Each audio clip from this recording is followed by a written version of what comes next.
Hi, my name is Nathan, and this is my friend Alex. Hi, we're here to talk to you about water safety and chemical contaminants. What do you think of when you hear water safety? Water safety can mean a lot of things, but in the context of nursing and the environment, we're concerned about three things. Firstly, that the water in our taps is safe to consume. Secondly, the water in our lakes and rivers is safe to swim in. And lastly, that we minimize the activities that contribute to acid rain. We assume that the water from our taps is safe to drink, but sometimes this isn't the case. In May 2000, there was an E. coli outbreak in Walkerton, Ontario. 23 people suffered from gastrointestinal infections, including bloody diarrhea, resulting in 7% preventable deaths. This could have been prevented if the sewage treatment facility had added enough chlorine to kill the E. coli in the water. This led to 151 new regulations from the government, leading to strong action under the Clean Water Act in order to protect our source water from contaminants. However, while provinces and territories have their own legally binding safe drinking water standards, First Nations communities do not have comparable legally enforceable protections. But where did these contaminants come from? And how did they get into our drinking water? These contaminants came from wastewater runoff into an adjacent water well. Runoff is the water from rain or snow that flows off the surface and into streams. The location where the precipitation falls determines the contaminants it contains. When precipitation falls on golf courses and lawns, it can wash fertilizers, pesticides, and herbicides into our water system and make us sick.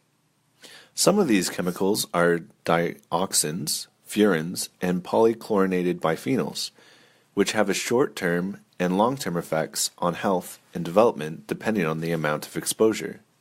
The effects of exposure to pesticides are varied and can range in symptoms from certain types of cancer, impairment of the immune and endocrine systems, to skin disorders such as chloracne and liver problems.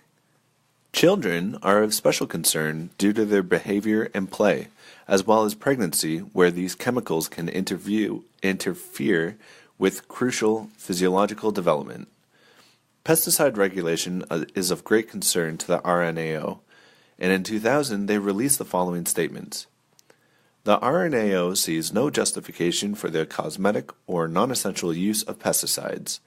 Pesticides bylaws protect all citizens and other living beings, including those who choose not to use pesticides, but are exposed to pesticides used by others. Given this stance, the RNAO has helped develop municipal-specific bans on pesticide use in Kingston, Toronto, Ottawa, and many other places.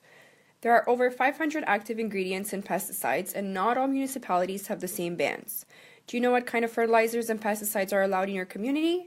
You can look up the bylaws present in your municipality by accessing the link on the screen. But what else is in your drinking water? The scale of an environmental disaster in British Columbia is becoming clear tonight. A massive tailings pond full of toxic heavy metals has burst its banks. This is the result. Toxic sludge, about 2,000 Olympic-sized swimming pools worth, is cascading through central BC's pristine waterways. It's effluent from a copper and gold mine, which dumped 38,000 kilograms of lead into the tailings pond last year, plus 84,000 kilograms of arsenic and 560 kilograms of mercury. The question now is, where will all of that end up?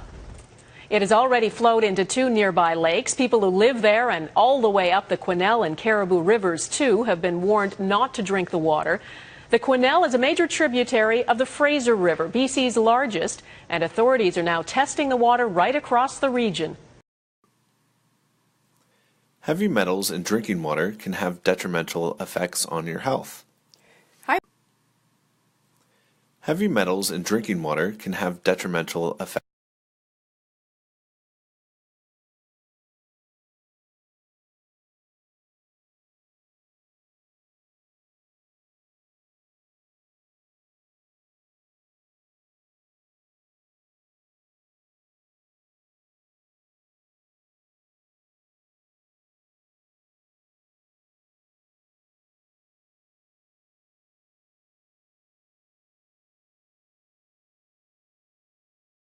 Created using Powtoon.